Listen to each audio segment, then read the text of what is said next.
क्या हुआ बेटी, ये शमशानी माहौल क्यों है तेरे घर में? बोले इसीलिए तो मैंने तुम्हें बुलाया है, चलो इसी वक्त घर चलते हैं वापस।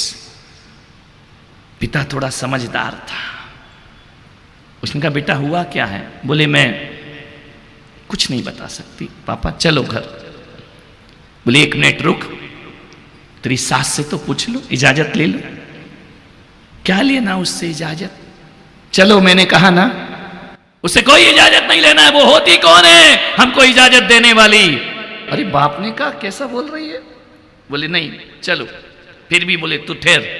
गए, बोले बहन जी अपनी बेटी को लेने आया हूं, महिला तो महिला है।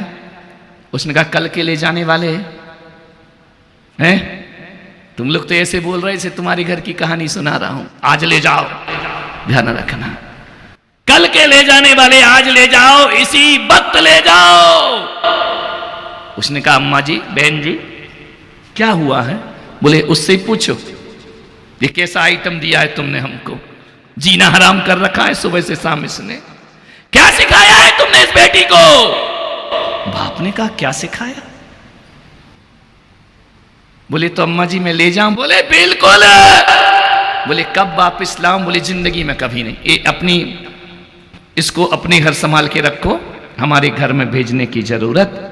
एक बाप लज्जित हो गया, ध्यान रखना। उसने कहा ठीक है बेटा चल।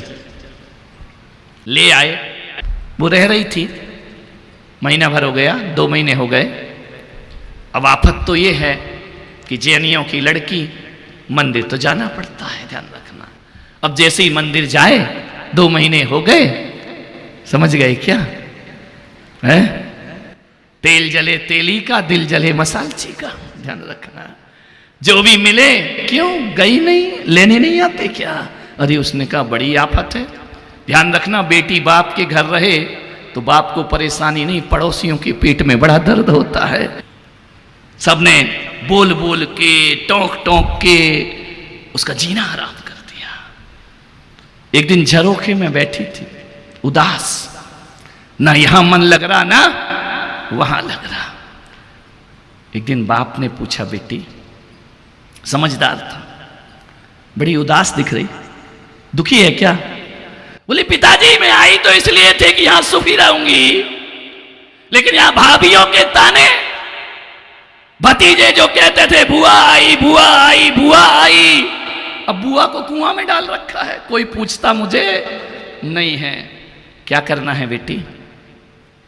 क्या बताऊं, दूसरी शादी करेगी? बेटी ने कहा मेरी किस्मत में वो भी ऐसे ही निकला तो मैं कितनी शादी करूंगी। तो बोले एक काम कर, अपने यहां उदयपुर में एक मुनि महाराज आए। तो क्या कह रहे पिताजी मैं दीक्षा ले लूं? बोले नहीं नहीं नहीं दीक्षा नहीं, दीक्षा की तो इच्छा मेरी भी नहीं है, क्योंकि तू दीक्षा ले लेगी तो ससुराल और पीहर तो सुखी हो जाएगा, वो बाबा दुखी हो जाएगा, ध्यान रखना, तेरा नेचर ऐसा है, वो कहां जाएगा बेचारा। तो बोले एक संत आए हैं, मैं उनसे जाके सवाल पूछता हूं। बोले क्या पिताजी आप भी उस संत से क्या पूछना, जिनके ना बीवी ना बच्चे ना शादी ना गृहस्थी, वो क्या जाने हमारा जीवन क्या होता है, बाल ब्रह्मचारी, वो क्या बताएंगे? बोले नहीं बेटा फिर भी पूछने में क्या दिक्कत है। दूसरे दिन बेटा बाप घर लौटा, जाकर के बोला कि संत जी बड़े पहुंचे हुए हैं, मैंने उनसे पूछा कि मेरी बेटी की ससुराल में ऐसा ऐसा है, तो उन्होंने मुझे एक मंत्र दिया है। मंत्र दिया पिताजी? बोले हाँ। बोले कैसा मंत्र दिया? बोले बस बेटा यदि वो मंत्र 6 महीने मैंने जप लिया और तूने साधना कर ली, तेरी ससुराल तेरी मुट्ठी में आ जाए। मुट्ठी में? बोले हाँ। बोले वो सासू? बोले अरे ध्यान रख मजा आ जाएगा तुझे जिंदगी का। उस बाप ने पूछा लेकिन ये तो बता बेटा तेरी ससुराल कैसी है, ससुराल कैसी है? उसने कहा फिर पिताजी वही वाले प्रश्न करने लगे। अरे बोले बता तो, महाराज ने पूछा है कि उससे पूछो ससुराल कैसी है। तो बोले बोल देना महाराज को, एकदम नरक, नरक से भी बदतर मेरी ससुराल है। तो बोले महाराज ने पूछा है बेटी तेरा ससुर कैसा है? बोले राक्षस। ससुर कैसा? राक्षस। ससुराल कैसी? नरक। तो बोले वो तेरी सास कैसी है? बोले डायन, घरों को बर्बाद करने वाली डायन है, बिल्कुल डायन। तो बोले बेटा एक बात और बता, तेरा देवर कैसा है? बोले बिल्कुल आवारा, यहां वहां घूमते रहता, कोई काम नहीं है, बिल्कुल आवारा बेटा। बोले वो ननद कैसी है? बोले नंबर 1 की चुगलखोर, चुगली करती है, कहीं मां से कहीं बाप से, मेरा जीना हराम कर दिया। बोले बेटा एक बात और बता दे कि तेरा जो पति है वो कैसा है? बोले साक्षात यमराज मेरा पति है। और बोले जेठ कैसा है? बोले नंबर 1 का मूर्ख। अरे बोले बेटा एक बात और बता, तेरे पड़ोसी कैसे हैं? बोले लुच्चे लफंगे बदमाश। बाप ने कहा पूरे घर में एक भी सही नहीं, न देवर सही, न जेठ सही, न ननद सही, न सास सही, न बाप सही, पति भी यमराज। समझ गया बाप, ससुराल गड़बड़ नहीं गड़बड़। इतनी जोर से अभी बोल रही हो, कभी घर में किससे हो तो बोलना छाती ठोक के कि मेरी बेटी गलत है, दूसरों में तो बड़े मजे लेके बोल देते हो, ध्यान रखना। मान्य उसने कहा जरूर गड़बड़, ससुराल में नहीं मेरी बेटी में। बोला बेटी यदि ये पूरा नक्शा बदल जाए तो कैसा रहेगा? उसने कहा जिंदगी के मजे आ जाएंगे। तो बोले तू जाएगी ससुराल? बोले क्या करूं पिताजी, ये पीहर वाले जीने नहीं देते और ससुराल वाले रहने नहीं देते, कुछ ना कुछ एक तो मुझे चुनना पड़े। लेकिन पिताजी एक बात बताओ, मैं ज्यादा उपास व्रत नहीं करूंगी, मैं माला आला नहीं फेर सकती। बाप ने कहा बेटा मैं फेरूंगा, बहुत पहुंचे हुए संत हैं, उन्होंने कहा कि माला बाप जपेगा और घर बेटी का सुधरेगा। अरे बोले मजा आ गया, हमको भी ऐसे महाराज के दर्शन कराओ। बोले मैं कुछ भी नहीं करूंगी, ध्यान रखना। बोले बेटा तो कुछ मत करना। बोले मेरे से उपास कहेंगे बिल्कुल नहीं होगा, मैं रात में खाना भी नहीं छोड़ूंगी। अरे बोले मत छोड़ना, आलू प्याज भी नहीं छोड़ोगी। अरे बोले देवी मत छोड़ना, तू ससुराल चली जाए एक बार बस। मैं क्या करूंगी? बोले बेटा बस इतना करना कि 6 महीने अपने से बड़ों को जवाब नहीं देना, समझ में आ रहा?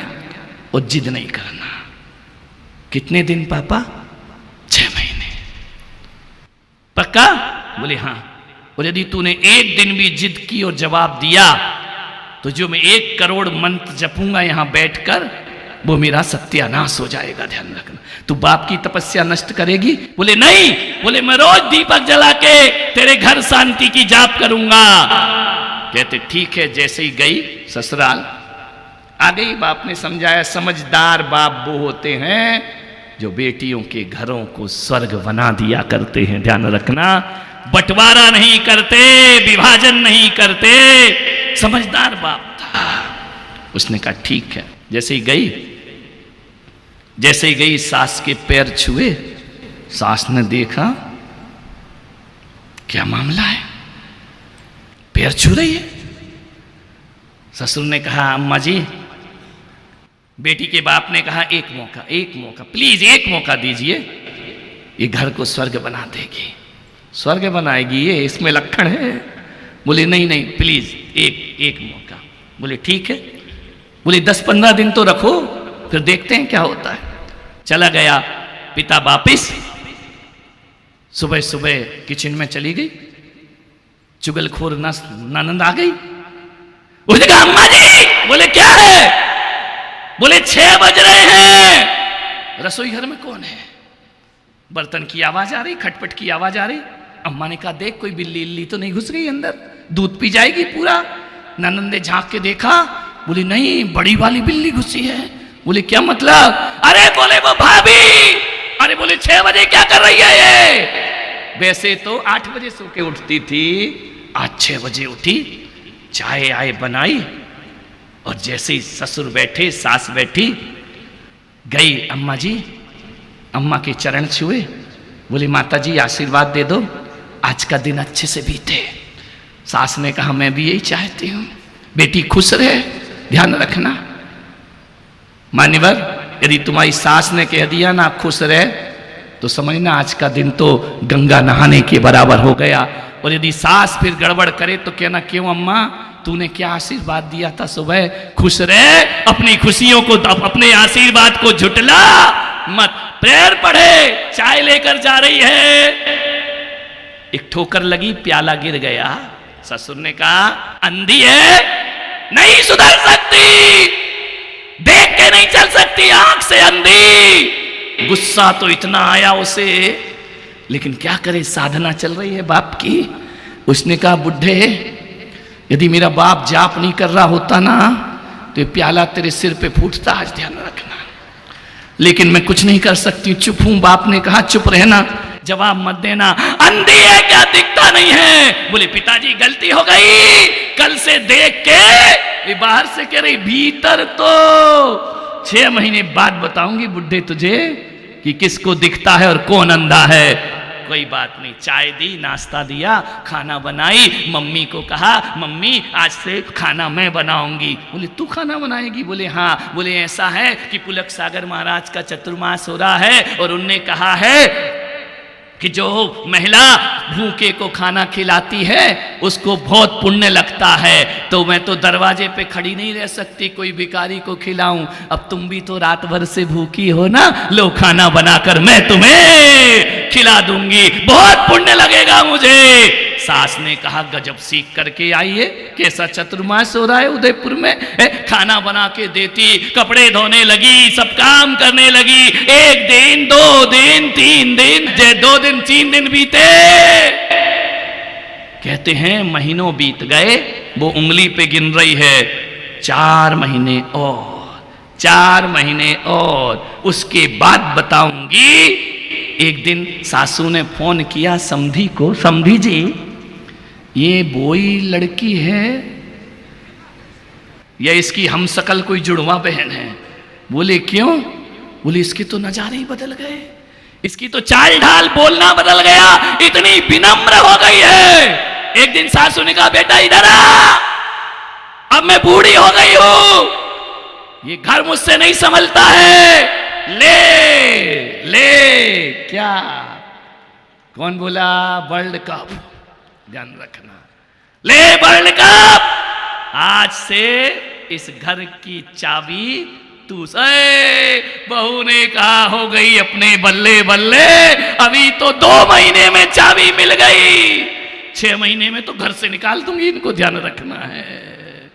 बोले, बेटा आज से दूध वाले का हिसाब तू करेगी, कपड़े धोबी का हिसाब तू करेगी, सब्जी भाजी तू लाएगी, और आज से हमसे मत पूछना कि अम्मा जी क्या बनाना है। बेटा जो तू बनाएगी हम उसे प्रसाद समझ के ग्रहण कर। उसने कहा, यार 3 महीने में इतना कमाल, बाहरे बाबा कौन सा मंत्र दिया है? कहते समय बीता, रक्षाबंधन आ गया, भाई लेने आया। बोले, चल बहन राखी बांधने। जाके बोले, मेरी सास से पूछ ले। सास से पूछा, अम्मा जी इसको ले जाऊं? अम्मा जी बोले, बेटा अब तुम्हारी बेटी तुम्हारी बहन के बिना इस घर में मन नहीं लगा करता है, रात दिन अम्मा अम्मा करती है, पिताजी पिताजी पिताजी, ननद आई भाभी भाभी भाभी। बोले, ऐसी बहू तो लाखों में कोई एक। पहले क्या कहा था सास ने कल के ले जाने वाले? बोले, एक काम करना बेटा, इसके बिना घर में किसी का मन नहीं लगेगा, राखी के दूसरे दिन ही वापस भेज देना। अरे अंदर इतनी खुश हुई, मजा आ गया। बोली, अम्मा जी मैं जाऊं? अरे बोले, बेटा जा, राखी का त्योहार है, नहीं तो मैं तुझे भेजती नहीं। बड़ी खुश हुई, गई।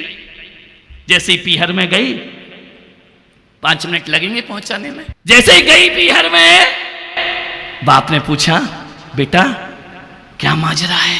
अरे बोले, पापा कौन सा मंत्र पढ़ रहे हो तुम? बोले, वो छोड़, तू ये बता 3 महीने में ससुराल कैसी है? बोले, पिताजी ससुराल एकदम स्वर्ग में बदल गई है मेरी। ससुराल स्वर्ग? बोले, बेटा तेरा वो जो ससुर है वो राक्षस ससुर तुम्हारा? बोले, पापा ऐसा मत कहो, इज्जत से बात करो, तुमसे ज्यादा प्यार मेरे ससुर जी मुझे किया करते हैं। इतना प्यार तुम नहीं मालूम है पापा? जब वो शाम को दुकान से घर लौटते हैं ना, तो मेरे लिए मथुरा के पेड़े लेकर के आते हैं। मेरी बहू इंतजार कर रही होगी, कभी रसमलाई लेकर आते हैं, कभी आइसक्रीम लेकर आते हैं। मैं इंतजार करती हूँ, पापा आएंगे, पापा आएंगे। उसने कहा पिता ने कहा और बेटा तेरी वो डायन सास कैसी है? अरे पापा कुछ तो अच्छे शब्द बोला करो जिंदगी में। मेरी माँ से ज्यादा प्यार करती है, उसे डायन मत कहो। देखो पापा मुझे बुरा लगेगा। बोले वो तेरा आवारा देवर। अरे जो प्यार भैया ने नहीं दिया वो मेरा देवर प्यार किया करता है। बोले वो धूर्त जेठ। अरे धूर्त नहीं, बड़ा इंटेलिजेंट है, बड़ा बुद्धिमान है। वो बोले वो आवारा तेरे लुच्चे लफंगे पड़ोसी। बोले नहीं पापा, उन जैसा पड़ोसी तो दुनिया में कहीं मिलने वाला नहीं है। बोले बेटा सच बता, दिल से कह रही है ऊपर ऊपर कह रही है? नहीं पापा मैं दिल से बात कर रही हूँ। बाप ने लिया बेटी को सीने से लगा लिया। बोले बेटी तूने मेरे जीवन की साधना पूर्ण कर दी है, तूने मेरे जीवन में वो खुशियां प्रदान कर दी, तूने मेरे जीवन को वो आनंद दे दिया जो करोड़ों रुपए की दौलत भी आनंद नहीं। कितना अच्छा तूने किया। बोले पापा एक बात बताओ, वो महाराज ने कौन सा मंत्र दिया था? तुम्हारा 1 करोड़ पूरा हो गया। बोले बेटी काहे का करोड़ मंत्र? मैंने तो 1 माला भी नहीं जपी, तो ये नजारा कैसे बदल गया? बोले बेटी तेरी नजरें बदली तो नजारा बदल गया, और कश्ती ने रुख बदला तो किनारा बदल गया। ध्यान रखना, घर को स्वर्ग बना लो मेरे भाई, मत उजाड़ो। ये जिंदगी दोबारा मिलने वाली नहीं है। आपसे निवेदन है, ये कपड़े तो मैच कर लिए तुमने, आभूषण मैच कर लिए, बच्चे के कपड़े मैचिंग कर लिए, पति के कपड़े मैचिंग कर लिए। आज एक पुलक सागर के कहने से एक निवेदन स्वीकार करना कि कपड़े मैचिंग करने से जिंदगी खुशहाल नहीं होती है। अपने घर में रहो तो अपने मन की मैचिंग भी करना सीख जाओ। ध्यान रखना। आपसे निवेदन, समय आपका हो गया है, बनाइए। आप सबने सुना, अनुग्रहित हो। जय